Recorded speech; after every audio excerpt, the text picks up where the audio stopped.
Hi, my name is Sven Venom and I'll be talking about closing the loop on a weekly cycle. So the problem that I had was, how do I get the feedback that I need?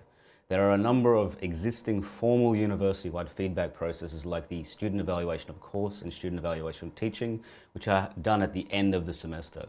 There are other options available to me to get timely feedback, and so they might include the Harvard Minute paper, the stop, start, continue process, plus, minus, interesting process, and there's a number of others that we could use.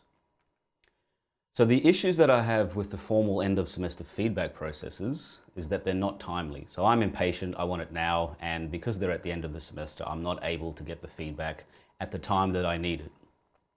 So the feedback for students will also not benefit those particular students. It can only benefit future cohorts because it's done at the end and it will influence future versions of the course.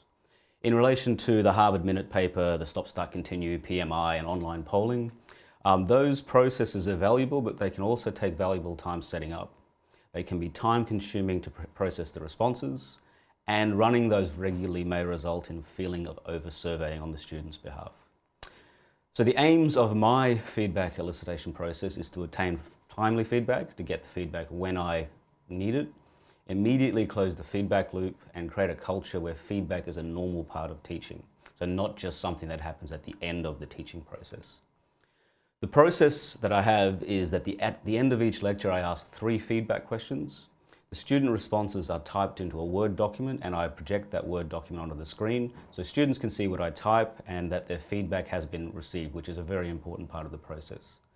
I confirm that what I write accurately reflects the feedback by asking students to confirm my understanding of what they've told me, and that electronic nature of that process greatly reduces the setup and analysis time because it's done in place.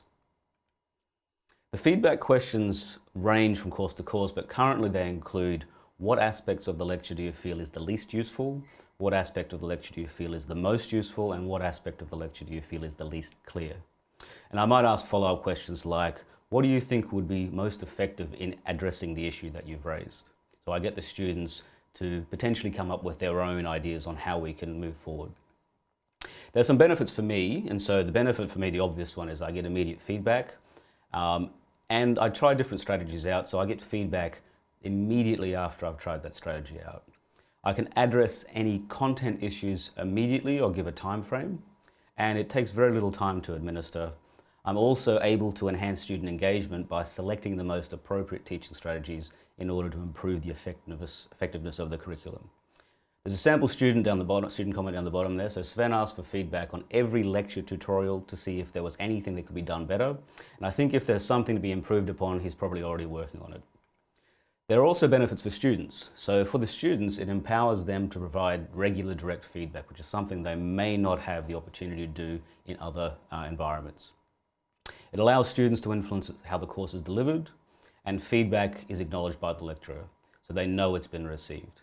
It doesn't feel like a formal survey, so there's no danger of over-surveying. And the main thing for me is that it engenders in students a sense of ownership of the learning process and empowers them to take control of their own learning.